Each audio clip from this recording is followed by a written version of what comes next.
I want to join His Excellency, the former ambassador. I know he doesn't like that. He's such a humble man, but, ndashaka but that's who you are, sir. ndashaka kubanza kubahisha To stand on ambassadeur existing protocols. nkurikiza formalite zo kwakira cyangwa se gushimira. Yeah, but to really congratulate Apostle Paul Gitwaza, Authentic Ministry and Zion Temple for the strides you have made. It's unbelievable. Kwizihiza ndetse no gushimira Authentic Word Ministries na Zion Temple Celebration Center iyi myaka 25 mumaze mukura umurimo udasanzwe. Congratulations on your 25th anniversary. Congratulations. I first met, actually, Honorable Professor Murigende was the first Rwandese I met. Honorable Ambassador Murigande niwe munyarwanda wa mbere nahuye nawe ngewe. There's another young man I met in Atlanta, Georgia, but I met him at a prayer breakfast in Uganda in 2027 and in 2007. Twahuye muri prayer breakfast muri Uganda mu 2007. I was the keynote speaker at that prayer breakfast. Ninjye wari umutumirwa w'icyubahiro wari kusangiza ijambo aho ngaho. And he invited me to Rwanda. You remember that? Antumira mu Rwanda icyo gihe. Actually, there were two persons I met. I met you and I met the former vice president from DRC, Rubera. His Excellency Mr. Rubera. Nahuye nawe mpura n'undi wari vice president muri RDC witwa Rubera. And Ruberwa. Yes, Azarias. Azarias. And they both invited me to their country. Bombi rero bantumiye mu bihugu byabo ngo nzaze. So when I came to Rwanda, he was really my first, if you will, host. Rero nza mu Rwanda niwe wanyakiriye bwa mbere. And then of course Apostle and the rest. So I just want to appreciate you. Rero nagira ngo mushimire nyuma yaho nawe na Apostle birakomeza ariko we kubw'umwihariko nagira mushimire. Accomplishments. I mean, just as they were going through your, I said, and yet he's so humble. He is my model. Let me be honest with you, I want to be like you. Ndamushimire cyane, ni umugabo wageze ku bintu byinshi bikomeye, mwabyumvise basoma umwirondoro we batanarangije, ariko aciye bugufi cyane, ambera urugero rwiza. Ndamushimiye. We have stayed in touch ever since. Kandi kuva icyo gihe dukomeza dusabana. I appreciate all the pastors. I was expecting you to see you at the Authentic Ministry. Now you're a pastor. Are you here at the university? Okay, you're now pastoring. Okay, that's excellent. Every time I come, he's the one that interviewed me at the Authentic radio. Yes, so I associated his face with the radio. uko nazaga mu Rwanda buri gihe Pastor D niwe wankoreshaga interview kuri radio ya Authentic cyangwa Radio O. Rero byantunguye ubu ngubu nyine asigaye ari umushumba, kumubona nk'umushumba. Papa, thank you so much. So good seeing you, sitting right behind you. You've retired from the university, right? Ndashimira n'umubyeyi nawe yakoraga muri kaminuza. I want to welcome all the pastors from is it Burundi? Bujumbura? Ndakira n'umushumba w'Ibujumbura i Burundi. Yeah, the late president hosted me at least twice. May God bless his soul. Perezida witabye Imana hari igihe yigeze kuntumira arananyakira. I want to share my disappointment too with His Excellency Honorable Professor Murigande. Where are the students? Kandi nanjye ndasangira akababaro rwose na Ambassadeur Murigande abanyeshuri ko batitabira amasomo. You can invite such quality, not me, but at least Professor Murigande, and not have people to listen to that. Ntago biba ari byiza gutumira abantu bafite inaribonye kubasangiza ntibaze kwiga. Of course, I know they will watch the recording. ubwo bategereje kureba wenda But kuri online. maybe some kind of a relationship should be established with the university community, you know?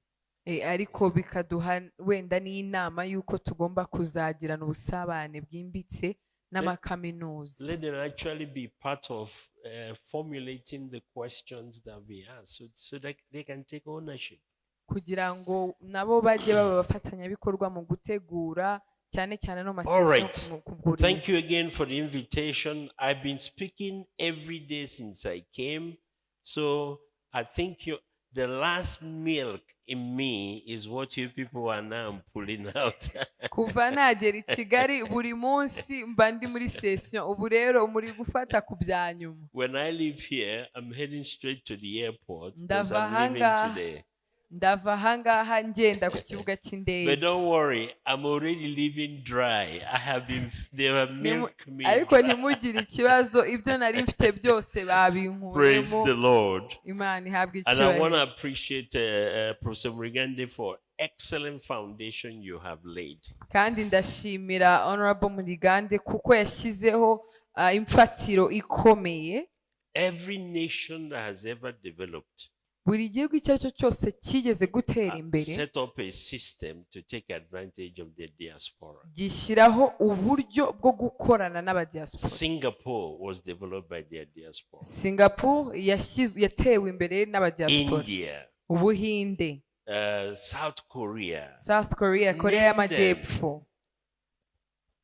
But I have found out, I came back to I lived in America for 30 years. Nabaye muri Leta Zunze Ubumwe za Amerika imyaka 30. I went to America in 1976. Nagiyeyo mu 1976. I finished my PhD in 1986. Ndangiza impamyabumenyi yanjye y'ikirenga mu 1986. So don't be deceived by my looks. I'm an old man.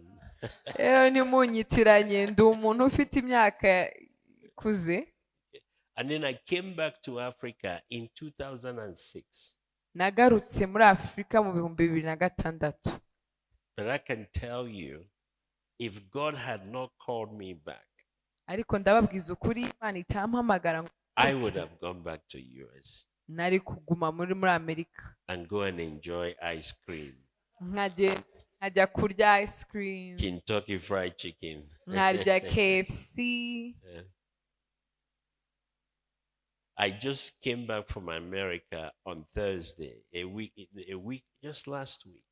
Icyumweru gishize nari ndi muri Leta Zunze And Ubumwe za Amerika. I only spent 9 days. Namazeyo iminsi 9 And yet I have a house in Atlanta. kandi mfite inzu muri Atlanta. I could have entered that house, locked the door, and throw away the key. Nari kwinjira muri iyo nzu nkafunga urufunguzo And they would say, where nkarijugunya. are you going? Ndibaza ati ugiye he? I say, I have a work to do. Nyambwa mfite umurimo wo And gukora. it's like a fire in my body. Byari bimeze nk'umuriro ubirarana muri njye. So there are many diasporans that really want to come back. Hari abadiaspora rero benshi bashaka gutaha. But one of the things that limiting them is creating the right environment. Ariko ikintu kibabuza cyangwa se inzitizi buhura So nayo my niyo talk this morning is, how do we create the right environment that will attract them? ni ukuba ahantu cyangwa se ni ukubura ahantu habemerera kuza. Rero ni gute twashyiraho uburyo bubashishikariza gutaha? Not only have some of them attained extremely high level of success, atari ukugira bamwe muri bo bagera ku bintu bihambaye, their children have also followed suit. n'abana babyaye bakurikiye inzira But when you z'ababyeyi. mention Africa, Ariko iyo uvuze Afurika they don't want to come nta nubwo bashaka kubyumva because the environment is not right. kuko atari ahantu heza kuri bo. Is my slide ready? Okay. Can you please pull my slide? I'm monitoring myself here. I pray God will give me the discipline to stay within. Because when you're speaking something that you're passionate about, you lose track of time. Nasabye Imana cyo kubahiriza igihe kuko iyo uri kuvuga ikintu kikuri ku mutima ntumenya n'ukuntu amasaha agiye. I want to talk about, is this connected? Can you help me? Okay, it should be turned on. There's a need. There's an emerging global trend that Africa cannot. hari icyerekezo turiho turaganamo Afurika itagomba kwirengagiza. Don't worry. Okay, thank you.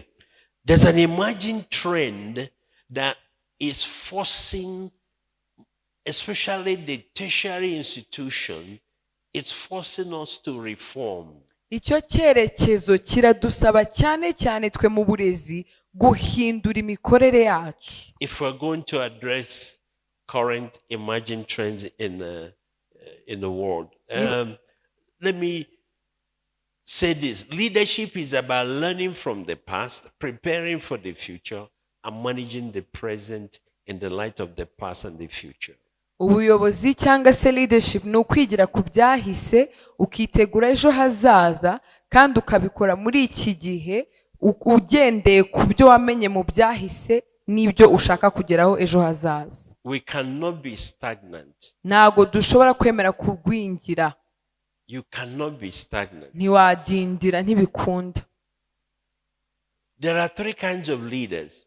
Hari abayobozi b'ubwoko butatu butandukanye. Traditional leaders. Dufite abayobozi b'ubwoko bwa gakondo backwards. Baguma bareba iby'inyuma. And I see this in the academic world. Kandi ndabibona ndetse no mu burezi. Professors still teaching the way they used to teach when the world has moved on. Abarimu bigisha mu buryo bwa kera kandi isi igeze kure. Conservative leaders just want to preserve the status quo. Abayobozi bashaka kubika cyangwa se kugumana ibya kera uburyo bwa kera imikorere ya kera. We need strategic leaders. Ariko muri no minsi dukeneye abayobozi batekereze familiar with the past, bazi ibyahise, but also know where what the future is headed. Ariko bakamenya naho icyerekezo kiri kutuganisha. And so with understanding of the past and the future, rero gusobanukirwa ibyahise naho tushaka kujya, they live in the moment. Bagenda muri uwo mwanya.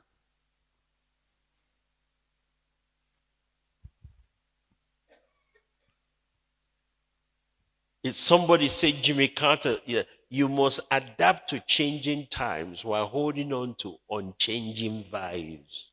Perezida wacigiye wo muri Amerika witwa Jimmy Carter yaravuze ngo ugomba kugendana n'ibihinduka n'ibihe bihinduka ariko ukigumanye indangagaciro zitahinduka. Values do not change. Indangagaciro ntizihinduka. But how you express values change with time. Ariko kuzibamo birahinduka bitewe n'igihe. Values do not change. Indangagaciro ntizihinduka. But how they must be communicated. Ariko uko zisangizwa. Is it possible that the students are not here because this was not posted on the Facebook? Wese ni byashoboka ko wenda abanyeshuri bataje no munsi kuko batabise kuri because they didn't see it on Instagram. Kuri social media, kuri Instagram, kuri Facebook. Is it possible that when they wake up in the morning, what are the other ways that they TikTok? Yeah. If it doesn't show up there, it doesn't exist. Niba nta flyer yaje kuri Snapchat, kuri TikTok, ntabyo byabaye. If you put it there for me, I won't see it. Kandi njyewe ubinkiriyeho sinabibona. Changing times. Ibihe bihinduka. Now, the big question we need to ask is, what kind of future is Africa sailing into? Ikibazo nyamukuru rero tugomba kwibaza, nejo hazaza hameze gute Afrika iri hiragana. And by the way, this question I'm asking, I'm also addressing it to the church. Kandi iki kibazo ndi kubaza ni itorero ndi kuri how we teach, how we communicate. Ni gute twigisha, ni gute dusangiza amakuru. US put up a report a long time ago. It's called the US Global Trend 2025. Hari raporo Amerika muri Leta Zunze Ubumwe za Amerika basohoye yitwa It's a report that came out in 2008, so it's quite old. Yasohotse mu 2008 hashize igihe. But it's still relevant. Ariko iracyafite akamaro. That report The study started in 2005. In 2005, US were looking 20 years ahead and asking themselves question, what would the world look like 20 years from now? Iyo raporo inyigo zayo zahereye mu 2005 Amerika ishaka gusobanukirwa ese imyaka 20 iri imbere isi zabigana. So what I'm showing you here is what US saw 20 years ago.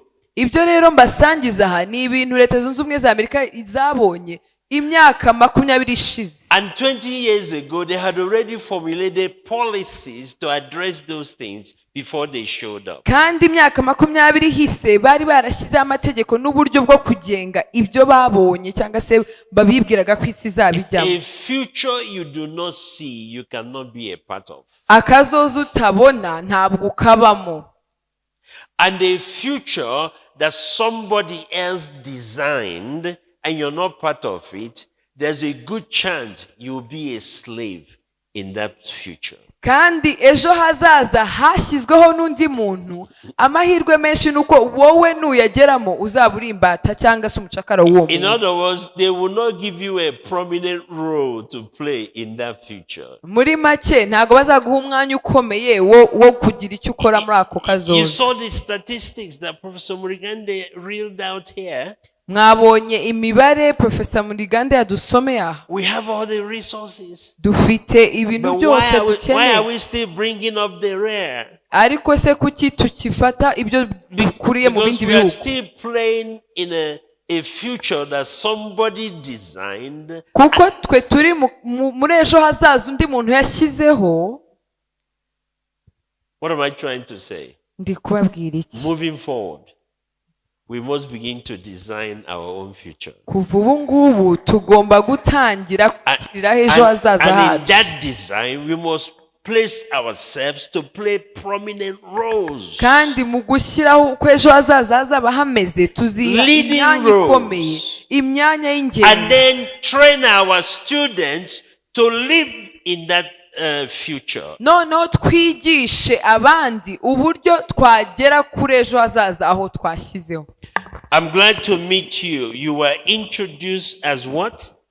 Principal of school, International Authentic Academy. Authentic School. Yes. Is that where these students come from? Yes. Listen to me. You have to train them to play a role in the future that you and I design. Not the future others have designed. Mugomba kwigisha abana uburyo bo bazaba b'ingenzi muri ejo hazaza twashyizeho nge nawe. Most of the professionals we develop today abanyeshuri barangiza kaminuza bakajya gukora are trained with the curriculum that the West designed. Baba bigishwa hakoresheje imfashanyigisho zashyizweho n'ibihugu by'i Burayi. They already know the role they want them to play. Kandi izo mfashanyigisho ziba zizi uruhare zishaka ko abo banyeshuri bazakora. And that's why, in spite of the plethora of supposedly educated people in Africa, we are not going anywhere. Niyo mpamvu uruherekane rw'abantu benshi bitwa ko bize b'Abanyafrika nta hantu mubazi. Because they are trained to produce raw materials. Kuko bigishwa gushyiraho cyangwa se gukora ibintu bizifashishwa mu gukora ibindi bintu. Import finished products. Noneho bo bakagura cyangwa se bakazana bakuye mu bindi bihugu ibirangiye. That curriculum had a black hole. Iyo mfashanyigisho ikoreshwa ifite hari ikibura.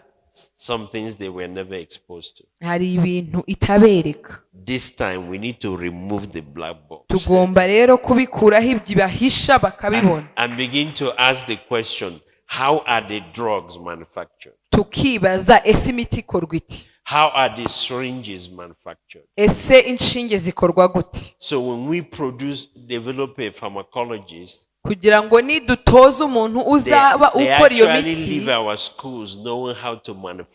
azave mu ishuri azi rwose uko bakora imiti, aho kugira ngo aveyo azi uko bandikira umuntu umuti wo kunywa. Ese hari icyo ndi kubabwira? So in this report, I'm going to go through very fast. There are 7 things they identified. They already saw this 20 years ago. muri ino raporo rero hari ibintu 7 babonye imyaka 20 ishize. They said there'll be a shift in global power. babonye ko hazaba impinduka mu butegetsi 20 years ago. ibyo babibonye hashize imyaka 20 Is it happening today? ese biri kububu? Yes. Is US surprised? ese Amerika iratunguwe? Who is surprised? ninde utunguwe? You and I. wowe nanjye. They saw there be a shift in national wealth. babonye ko hazaba hakwimurwa k'ubutunzi They bw'ibihugu. knew they would be overtaken by China. bari babizi ko ubushinwa buzatera imbere bukabashyikira bukabarenga. Why is that important? kubera iki ari ingenzi It kubimenya? determines which language do we teach our students. bigenga ururimi twigisha abana bacu. 20 years ago, English was the way to go. imyaka 20 ishize icyongereza But cyari rwo if rurimi there's rwo another kwigisha. superpower, imagine. ariko ibaze nihaza ubundi butegetsi burenze. Chinese may be the language of the future. Gishinwa tugomba ubwo byasaba ko ari cyo abandi bantu It bose may biga. not be parler le français. ntago bishobora kuba bikiri Speaking French igifaransa. may soon become irrelevant. kuvuga igifaransa bishobora kuba nta kintu bikikumariye. It's better you train your children in Chinese. ubu noneho byagufasha byakugirira umumaro kwigisha abana bawe mu Gishinwa. I'm not sure I'm connecting. nizere ko muri kubyumva. So, education must shift completely. uburezi rero nabwo bugomba kugira They saw there be impinduka. a population explosion. bavuze ko hazabaho kwiyongera Today we are kw'abaturage. told that Africa, 75% of Africa population is now between the age of what? 25 and under. ubu muri ino minsi baratubwira ko byibura 75% by'abanyafurika bari munsi y'imyaka 25. At that time, there was nothing like Al-Qaeda. No. They told us there'll be conflict escalation. icyo gihe baratubwiye ko hazabaho intambara z'urudaca. Today, we're in the middle of conflict. ubu noneho tuzirimo. If you know that the rain is coming, what do? iyo uzi ko imvura igiye kugwa ukora iki? But what happens when a sudden storm hits you that you're not prepared for? ariko se noneho iyo iguye utari ubizi bikugendekera biti? Climate change. They knew that it would create a famine. They knew that the multilateral institutions would become increasingly irrelevant. bari batubwiye ibya climate change cyangwa ihinduka ry'ibihe kandi ko bizaba bifatanye n'amapfa. bamenya nanone ko ibigo binini cyangwa se biri ku isi yose nka UN bizaba bifite agaciro gake kurushaho uko iminsi But they igenda. made a profound prediction ariko babonye ikintu that gitangaje. NGOs, babonye ko especially religious-based NGOs, will influence global politics more than the multilateral. babonye ko NGOs cyangwa ONG zigenga cyane cyane zishamikiye ku bintu by'amadini zizaba zifite ijambo ku ruhare rwa politiki. But incidentally, in Matthew chapter 24, the Lord actually predicted another global trend.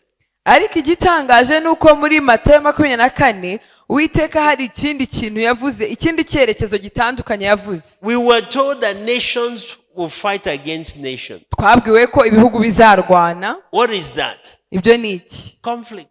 ayo ni amakimbirane. We were told that kingdoms will fight kingdoms. twavuze ko amami What is that? azarwana. ibyo ni iki? Conflict. We were amakimbirane. told that there will be terrible earthquake. hatubwira ko What is hazabaho that? Natural disaster. hazabaho We were told there will be ihinduka ry'ibihe. famine. hazabaho We inzara. were not told what will cause it. ntabwo batubwiye ikizabitera. Climate change. bari batubwiye ko bizaterwa n'impinduka We were y'igihe. told there will be horrible epidemics. ko hazabaho ibyorezo. And yet COVID came, we were shocked. hanyuma covid ije turatangara.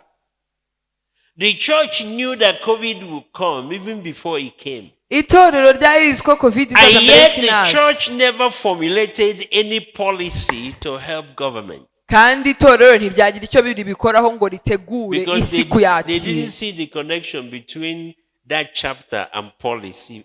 kuko batari babonye aho icyo cyanditswe gihurira n'amategeko cyangwa se n'ibyo dushyiraho.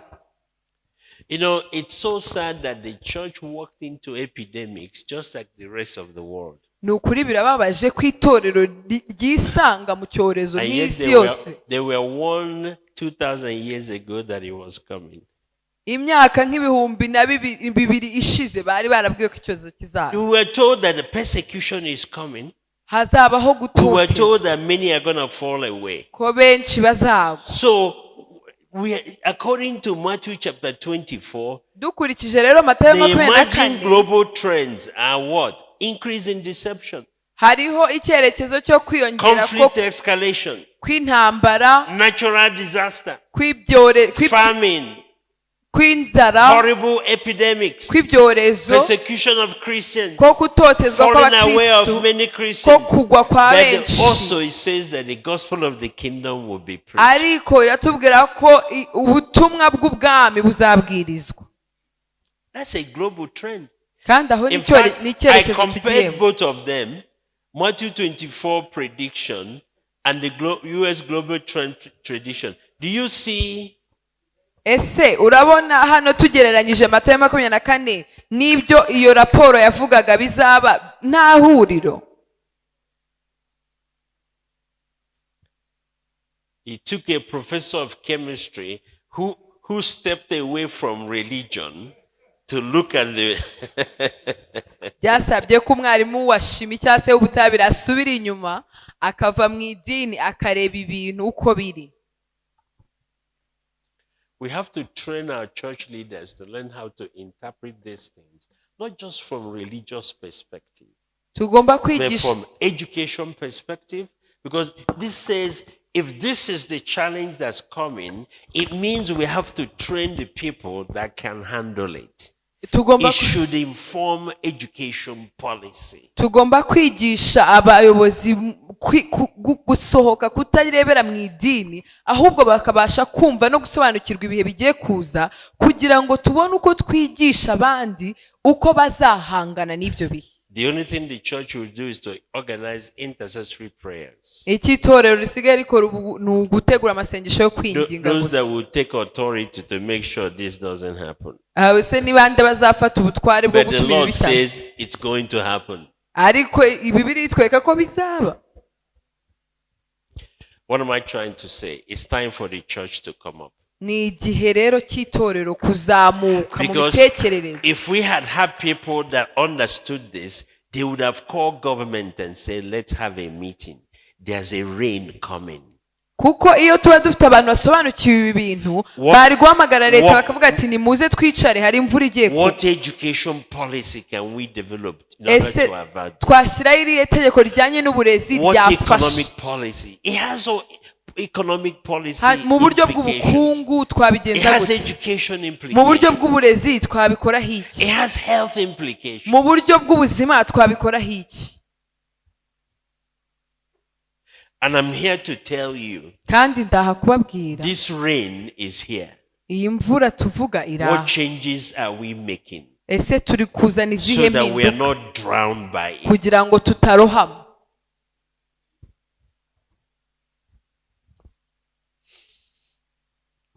Proverbs 23 says, the prudent person with insight, what does he do? When he foresees danger coming, he prepares for it. Mu migani 22:3 haratubwira ngo umunyamakenga iyo abonye ibibi bije arabyikinga. You call a meeting Utumiza inama and bring all stakeholders together. ukazanya abafatanyabikorwa There's a hamwe future emerging. ukababwira ko hari ejo And if we hazaza don't mugomba gutekerezaho, strategize, kandi nimutitegura It can sink us. izabarohamisha. But if we prepare well, Ariko nitwitegura neza like Noah, nka Nowa we will float on top tuzaba of the hejuru problem. yabyo. Amen. We will build a boat Tuzubaka inkugi that will float. izareremba hejuru. Whether you like it or not, Wabishaka we utabishaka must build tugomba kubaka Noah's ark inkugi ya Nowa in the health, mu buzima, in economy, mu in bukungu, education, mu burezi, if we're going to survive. turi abantu bo kurokoka. It's not going to be business as usual. Ntabwo tukora ibintu nk'ibisanzwe. So, but then, it's amazing that in Matthew chapter 25, noneho muri Matayo 25, in 24, mu gice cya 24, Jesus showed the problem. Yesu yaberetse In ikibazo. 25, Muri he 25 showed the solution. abereka igisubizo. Why? Because if you go back to 24, let's go back there quickly. Kuko nusubira mu gice cya 24, Let's go back. Please forgive me for taking you back. For example, when nations fight nation and kingdom fight kingdom, what are the fallout from that conflict? kuko nk'urugero ibihugu nibirwana, amami narwana, niki kizaba? What are the social fallouts? Niki kizaba? Families are displaced. Abantu barimurwa, And when they are displaced, kandi iyo they have bimuwe need for food, they bakenera have ibiryo, need for medicine, bakenera they have imiti, need for education. bakenera uburezi. And today, I don't know what the estimate is. The number of refugees in Africa. What is the current estimate? Does anybody know? Worldwide is 114 million. 114 million. Million worldwide. But in Africa, I think it's approaching 7 million. 70 maybe. 70 million Yeah. in Africa. Yeah. They are all suffering from all these consequences. Nation fighting nation. They are suffering from natural disasters. They are suffering from famine. They are suffering from all these things. It's happening. Imibare y'abantu bimurwa bahinduka impunzi kubera ibiza cyangwa se intambara iragenda yiyongera kandi biri kuba ubu ngubu magingaye. Okay. What's the social interventions that are needed? Noneho se ni iki gikenewe? Healthcare, through of us. Hakenewe kwitabwaho mu bijyanye n'ubuzima, ibiryo, clean water, amazi meza, inzu, aho kuba, education, uburezi, and then other amenities that they need. ndetse n'izindi baba bakeneye. These issues are real. Ibi bibazo And birahari. 70 million Kandi is not a small number. nka miliyoni 70 ntago ari umubare muto pe. Do you think the Lord is interested in them? Ese uribaza ko Uwiteka You bitayeho? better believe. Nizere ko ubizi ko abitayeho. I will show you why what I'm saying is still connected to education. Ndabereka uburyo ibyo ndi kubabwira bihura n'uburezi. How many people are affected? We just said 70 million. Nka miliyoni 70 z'abantu zigirwaho ingaruka n'ibi biza n'izi ntambara. You are the church of our Lord Jesus Christ. Uri itorero ry'umwami You wacu are Yesu the Kristo. light of Africa. Wowe uri umucyo wa Will Afrika. you see this problem and ignore it? Iki kibazo urakireba maze ukireberere gusa ntugire icyo If you gikoraho. do, you are not His. Nubikora ntago uri You are uw'Imana doing rwose. church to entertain yourselves. Uri gusenga gusa kugira ngo You're not seeing wishimishe. church as a tool for solving problems. Ntago uri kubona itorero nk'igisubizo cy'ibibazo.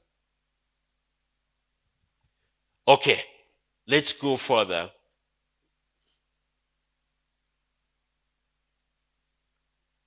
So, what did the Lord say?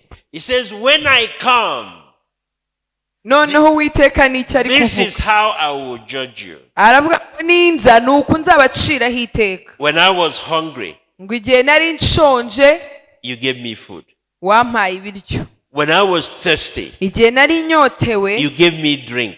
wampaye icyo kunywa. When I was a stranger, Igihe nari umushyitsi you took me in. warancumbikiye. When I was naked, you clothed me. Igihe nari nambaye ubusa When I was waranyambitse. sick, you visited me. Igihe nari When ndwaye I was in waransuye. prison, you took care of me. Igihe nari mu nzu y'imbohe warandebye. And they will say, why, Lord, when did I see you? Maze bakabaza umwami eti se mwami ni ryari nakubonye? Say when you saw those 70 million avuga ati igihe wabonaga izo miliyoni 70 who are displaced by all these end time events, bahinduwe impunzi ndetse babimukira kubera ibihe bya and nyuma, you gave them food, ukabaha icyo kurya, you gave it to me. ni njye wari ugaburiye.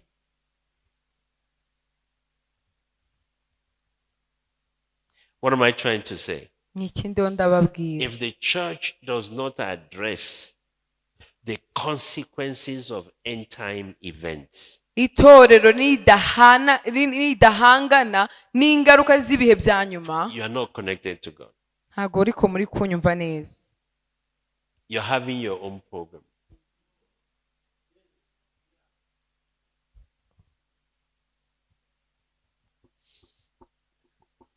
What caused all these people that he's saying that are hungry and thirsty? They came from those wars, the famine, the epidemics, the earthquakes, all the illegal persecutions. Ese aba bashonje banyotewe bambaye ubusa b'abashyitsi byatewe n'iki? Byatewe n'ibi bibazo by'intambara, inzara, ibyorezo, ibiza ndetse no kutotezwa. 2 days ago in India, in a particular place in India, iminsi ibiri ishize hari agace ko mu Buhinde 20 churches were destroyed and Christians murdered, sent, chased away. basenye insengero 20 abantu bahasengeraga babagira nabi ndetse bamwe barahunga. And yesterday, none ejo the plan hashize was to destroy 200 churches. gahunda none yari kongera umubare bagasenya insengero 200. You're sitting here in Kigali, wowe uraha wicaye i Kigali worshiping God. uramya Imana, I have no idea what your brothers and sisters are going through. ntabwo uzi icyo bene so mu mwuka bari gucamo. For you to sit here wowe uricaye unconcerned, ntabwo bikureba rwose. you know, there's a proverb in my language. I'm from Nigeria originally, though I now consider myself an African. hari umugani dufite iwacu, nturuka muri Nigeria ariko ndi umunyafrika. The proverb says, when you see a guinea fowl being roasted, you know, chicken that sees a guinea fowl being roasted must not laugh, because one day, what do you call a guinea fowl? Inkware. You say a chicken that sees a guinea fowl being roasted on the fire iyo inkoko ireba inkware bari kuyotsa ku muriro should not laugh, ntabwo igomba guseka, because one day kuko umunsi what ukurikiyeho happened to that guinea fowl may happen to it. ibyo biri kuyibaho, iyo nkoko niyo ikurikira.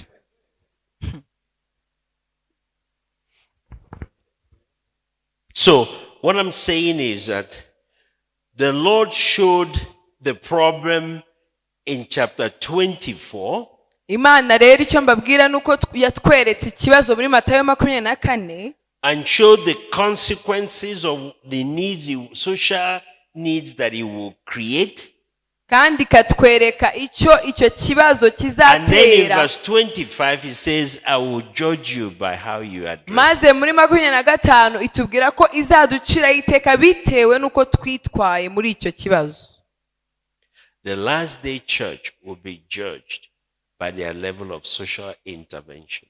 Itorero ryo mu minsi ya nyuma rizacirwaho iteka cyangwa se rizajya mu rubanza bitewe n'ibyo rizaba ryakoze. The last day university will be judged by how they design solutions to address problems. Kaminuza cyangwa se amashuri y'iminsi ya nyuma azacirwaho urubanza bitewe n'uburyo ritoza abantu kuzana ibisubizo nyabyo. So what is the Lord saying? Imana ni If we're going to ikivuga, address that problem, niba dushaka gusubiza iki when I was kibazo, hungry, you fed me. ngo nari nshonje urangaburira, It's not cooking meal. ntabwo ari uguteka gusa. How much meal will you cook and feed 70 million people? Ese uzateka ibiryo bingana gutya bigaburira miliyoni 70? So what is the answer? Ni igisubizo ni iki? Some people need to go and buy acreages of lands and start farming. abantu bamwe na bamwe bakwiye kugenda bakagura ubutaka bwagutse rwose bakatangira ubuhinzi, produce foods in tonnages, bakajya basarura mu matoni, process them, bakabitegura, market some of them, bimwe bakabicuruza, but take at least 10 to 15% of that food production as a tithe and take it to the poor. ariko noneho bagafata nk'icumi cyangwa 15% y'uwo musaruro bakabifata nk'ituro cyangwa se cya 10 bakabishyira abakene. So in this end time, mu minsi ya nyuma rero agriculture is a ministry, ubuhinzi nayo ni ministeri, an apostolic ministry, kandi ni ministeri y'intumwa that God will bless Imana izaha umugisha and make you a billionaire. kandi ikakugira umutunzi. Why? kubera iki? When I was hungry, ngo igihe nari nshonje, when my people were hungry, igihe abantu banjye bari bashonje, 70 million of them, miliyoni 70, you stepped in waraje and you fed them. urabagaburira. So what does that mean? Ibyo rero bishatse Universities needs kaminuza to start training agriculturists, zikwiye kwigisha not abantu the ones that will iby'ubuhinzi, go and talk about agriculture, atari abantu bagenda but the kuvuga ones that are iby'ubuhinzi actually gusa, agripreneurs to produce food. ahubwo rikigisha abahinzi uburyo bahinga cyangwa se babyaza umusaruro ubutaka. Those are the apostles of this end time. Izo nizo ntumwa z'ibihe bya nyuma. Engineers that understand water technology, they need to start developing industries to find a way to give water to those 70 million people. Abaenjeniyeri basobanukiwe ibijyanye n'amazi n'uburyo umuntu ayakoresha akayabyaza umusaruro, bashyiraho inganda z'uburyo amazi yagezwa ku bantu bayakeneye, bagomba kubyiga. And God will bless their business. Bagakora ibyo Imana ikabaha As long umugisha. as they use at least 10% of that, they devote it to helping what? Those refugees. Are you with me? Bazacuruza ubwo bumenyi n'ibyo bikorwa, ariko 10 cyangwa 15% bazabitanga nk'icyacu. God will bless real estate development now. As long as you build houses for people, but at least you take part of your profit and go and develop low housing units for people who are homeless.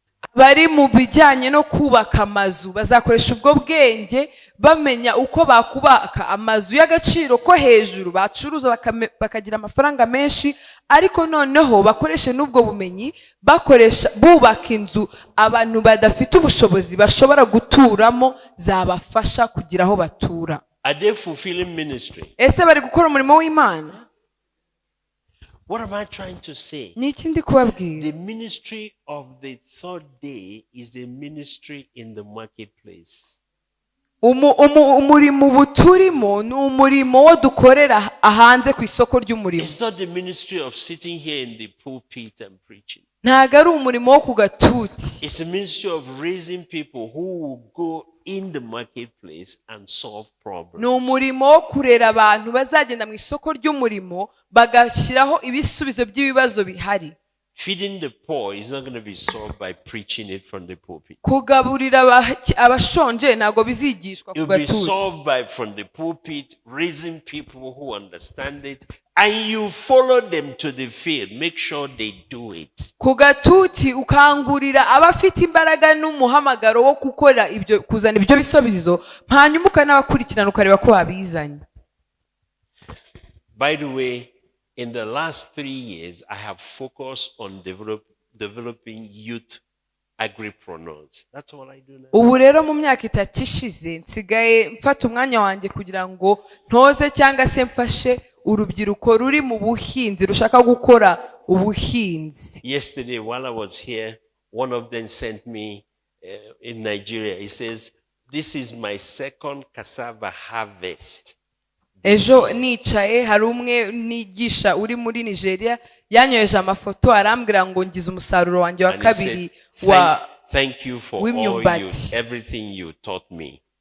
arambwira ngo warakoze, ubu ngubu nsigaye mpinga nkoresheje ubumenyi wanyigishije. So they now do HMT but not HMT to say I did HMT. They apply it to agripreneurship. ubu ngubu rero bakora ya mahugurwa ya HMT ariko ntabwo bayakora kugira bahugurwe gusa kugira ngo ahubwo bayakoreshe no mu murimo bakora w'ubuhinzi. Some will go w'ubuhinzi. into healthcare to manufacture, drugs. How long are we going to depend on India to supply us drugs? Tukajya nanone mu buzima dukeneye abantu bafite ireme ry'uburezi bazi gukora imiti. Ese tuzagera ryari dusaba imiti ituruka mu bindi bihugu nk'ubuhindi?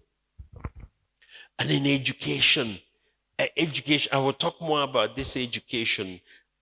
Those of you that are lawyers, we need to go into human rights advocacy. Abizi by'amategeko hari protecting the rights of people. Ubukangurambaga bwo gufasha amategeko arengera ikiremwa muntu. So the last day ministry is a social entrepreneurship. Rero umuhamagaro cyangwa se ministeri yo mu bihe bya nyuma to respond to the mandate of the Lord. Ni entrepreneurship cyangwa se gukora. When 700 million people were hungry, you fed them. Ibikorwa bifasha abantu tuvuge When 700 million people were sick, you took care of them. Miliyoni 70 zari zirwaye urazivura. When 700 million people were displaced, no place to live, you build massive homes for them. Miliyoni 700 zari zidafite aho kuba urazubakira. So when you do it to these ones, iyo ubikoreye abo, you've done it for me. ubu bikoreye nge. Using my skills, ukoresheje ubwenge, expertise, impano zawe, inararibonye yawe to respond to the gospel. kugira ngo usubize umuhamagaro. And I will still make profit. Kandi nk'umuhanuzi, But profit is not my inyungu, I make profit. ndunguka, But profit ariko inyungu yanjye is not my primary motive. ntago ariyo nshingo, ntago I'm ari just ndaje using ishinga, business as a vehicle ahubwo ndi gukora ubucuruzi nk'inzira for social impact. kugira ngo ngire icyo ngero cyangwa se ngire abo mfasha babikeneye. I don't really care if I'm rich or poor. But I care that I'm using my expertise to solve problems. Nakena nakira ntago ibyo ari byo bindaje inshinga, ariko ikindaje inshinga ni ukumenya ko ndi gukoresha impano zanjye kugira ngo ngire umumaro marira abandi. If the church does not raise professionals that think this way, kandi itorero niturarira abantu batekereza gutya, African issues will not be addressed. ibibazo bya Afurika ntago bizigera birangira. It's overwhelming to government. Government alone can address them. Ntago leta yonyine ibibazo byose yabyikorera ngo ibirangize. But when we come up with that idea, government will now partner with us. Ariko iyo tugize igitekerezo cyiza, leta ishobora kuba umufatanyabikorwa tugafatanya. That leads me now to what I call the total reformation of our university system. Nicyo rero kinjyanye noneho kucyo nita guhinduka rwose ku buryo twakoraga uburezi muri kaminuza. We must shift from the current system of education where our professors are focusing on publication, what is it? Other things, publication, teaching, and research. And then social, just be in touch with the community. You are given a percentage. It cannot work. Ntabwo tugomba kugenda mu migenzereze isanzwe dusanzwe dukora. Umwarimu, umuprofeseri afata umwanya yigisha, yiga, yandika inyigo. We have an education, especially a tertiary education system, that is so detached from the community. Dufite uburezi cyane cyane bwo muri kaminuza butandukanye cyane n'ibibazo community iri gucamo. In Luke chapter 13 verse 31, muri Luka 13:31, it reads, on that very day some Pharisees came to Jesus and saying to him, get out and depart from here, for Herod wants to kill you. Uwo munsi haza abafarisayo bamwe baramubwira bati va hano ugende kuko Herode ashaka kukwica. Okay, I realize I just have checked my time. I'm timing myself. And thank you for reminding me, Prof. He said, and he said to them, Jesus said, go and tell that fox, behold, I cast out demons and perform cures today and tomorrow. On the third day, I shall be perfected. arababwira ati nimugende mubwire iyo ngunzu muti dore arirukana abadayimoni arakiza abantu none n'ejo maze ku munsi wa gatatu azaba arangije rwose. You see from this is Jesus talking. Uyu ni Yesu wari uri kuvuga. I will cast out demons and perform cures today and tomorrow. On the third day, I shall be perfected. Ngo arirukana abadayimoni arakiza abantu none n'ejo maze ku munsi wa gatatu azaba arangije rwose. Jesus was essentially saying, my ministry will last for 3 days. Ni nkaho Yesu yavugaga ngo ministeri ye izamara iminsi 3. And each day, I know what I want to do. Kandi buri munsi nzi intego yawo. On the first day, ku munsi wa mbere I will cast out demons. nzirukana abadayimoni. On the second day, ku munsi wa kabiri I will perform cure. nzakiza abarwayi. But on the third day, ariko ku munsi wa gatatu I shall be perfected. nzaba ndangije Which rwose. means Bishatse kuvuga ko Christianity is progressive. ubu Kristo ni urugendo ruhana. There's a Christianity that is acceptable in the first day. hari urugendo rwemerwa ku munsi wa mbere w'umukirisitu kwirukana Doing abadayimoni, evangelism. gukora ivugabutumwa. All of that. Ibyo byose It's called first day ministry. byitwa umurimo w'umunsi wa On the mbere. second day, ku munsi wa kabiri you don't dismiss, you add to what you're doing discipleship. ntabwo urekera aho To wongeraho produce mature sons. urarera kugira ngo ubyare abahungu n'abakobwa On the bashyitsi. third day, ku munsi wa gatatu I shall be perfected. uba ushyitse urangije rwose.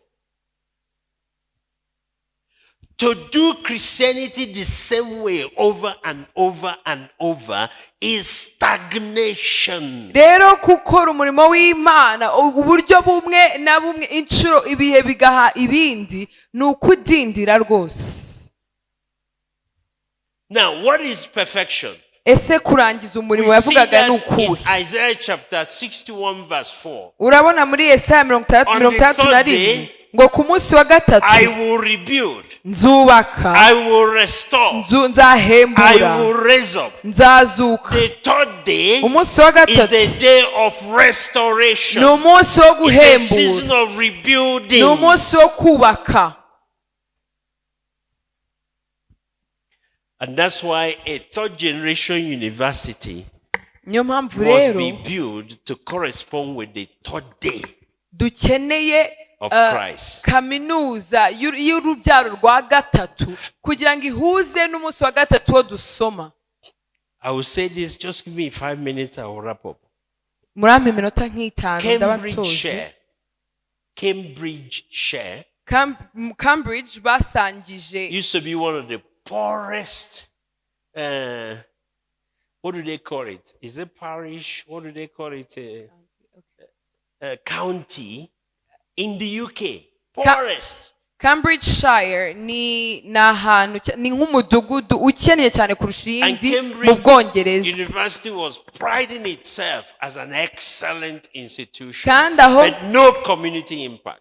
aho ngaho niho Cambridge University izwi cyane nka kaminuza nziza yari iri ivuga ko ikomeye ariko idafite ikikora kuri iyo community yabo. But Cambridge University changed and started immersing itself in the community. Today, it is the second richest, thanks to a strong interactive relationship with what? The University of Cambridge. ariko kuri uyu munsi kuva igihe Cambridge iyo kaminuza yatangiye kujya igira ibikorwa ikora muri iyo community y'ahiri, ubu Cambridgeshire aho iyo kaminuza iri ni aha kabiri hakize mu Cambridge stopped Bwongereza. being an isolated community from Cambridgeshire. They now realize that we need to impact our community. mbere yari yitandukanyije n'abo bantu yaho yari yubatse, ariko igeze aho ibona ko igomba kugira ibikorwa ikora ikihuza ikisanisha n'ahiri, abo bantu amateka yabo agahinduka. They change from education for the sake of knowledge to now education for social impact. bavuye mu gukora uburezi kugira ngo gusa bahe abantu ubumenyi, bahinduka ahubwo noneho abantu bakora uburezi kugira ngo bazane impinduka muri sosiyete. And the rest is history. Maze amateka arivugira. If we're going to bring our diasporas, niba dushaka ko abadiaspora bataha, we need to change the way we do education in Africa. tugomba guhindura uburyo dukora uburezi muri They Afurika. can't come here just to publish and do research. ntago baza gusa gukora amasomo, You kwigisha have no to kwandika, design social problems to bring them to help you to solve. ahubwo ugomba gushyiraho ibibazo bikeneye ibisubizo byabo. Universities have to start large acreage of farms. Invite your diasporas to help you cultivate them, process them. They will bring the latest technology. nk'amakaminuza akagura nk'ubutaka bwagutse akoreraho ubuhinzi, noneho agatumira abadiaspora bafite ubumenyi muri ubwo buhinzi na tekinoloji, bakaza kutwigisha uburyo tubyaza umusaruro wisumbuyeho y'ubwo The butaka. university should start in engaging in infrastructural development. Bring your diasporas. They will come and collaborate with you easily. mugashyiraho uburyo cyangwa se imishinga yo gukora ibikorwa remezo no kubaka inyubako zikoreshwa, ukazana abadiaspora bafite ubwo bumenyi bakabafasha. Just to stay with you and do research and the space is too small. ariko ibyo kugumana namwe mukigana mukandika impapuro zitandukanye, ibyo ni bito cyane, ntago baza bose. Am I communicating? hari icyo ndi kubabwira. Now, I close with this. icyo nsorezaho ni The small project we started in Nigeria to train youth.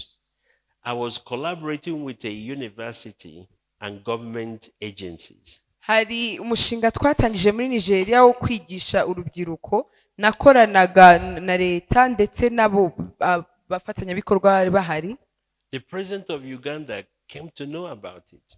no perezida wa Uganda amenya umushinga, So he invited me. arantumira, Prof, arambwira Prof, can you deploy this in Uganda? waza ukongera ugakora uno mushinga ariko mu Bugande I said, noneho. Your Excellency, I will come. ndamubwira ati nzaza rwose Sat nyakubahwa. down with the university, twicara hamwe na kaminuza another ministry in government. n'indi minisiteri yo muri We have leta, now designed a program dushyiraho to umushinga transform one of the regions in Uganda wo guhindura akarere kamwe muri Uganda through agripreneurship. biciye mu buhinzi. And we're going to train youths in that region. nari ngiye kwigisha urubyiruko muri ako gace. So the Institute for National Transformation, Institute ya National Government Transformation, Ministry, minisiteri and ya the leta university na are kaminuza now partnering noneho ni to abafatanyabikorwa impact a community. kugira ngo bahindure Not just raise community, youth, atari but uguzamura make urubyiruko them gusa, agripreneurs. ahubwo babafashe kuba abahinzi bakora ubuhinzi nk'akazi kabo. I'm addressing the Lord's concern. ndi kwita ku by'Uwiteka. We are now training the university professors to think beyond their campus. turi kwigisha abarimu ba kaminuza gutekereza We are ibirenze now imbibi za bringing kaminuza. government to finally come out of their cocoon and partner with universities and communities turi for kuzana development. leta ive mu bya leta byonyine, izifatanye n'amakaminuza n'indi mishinga gukora ibintu bibyara umusaruro. Education uburezi for social development. kugira ngo habe iterambere mu mibereho. If we don't come out, nitudasohoka mu mitekerereze ya nothing will mbere change. nta Now kizahinduka. I'm bringing the church ubu ndi kuzana itorero to leave the pulpit kugira ngo rive ku gatuti and come, let's all come. rize rikemura ibibazo. The Lord bless you.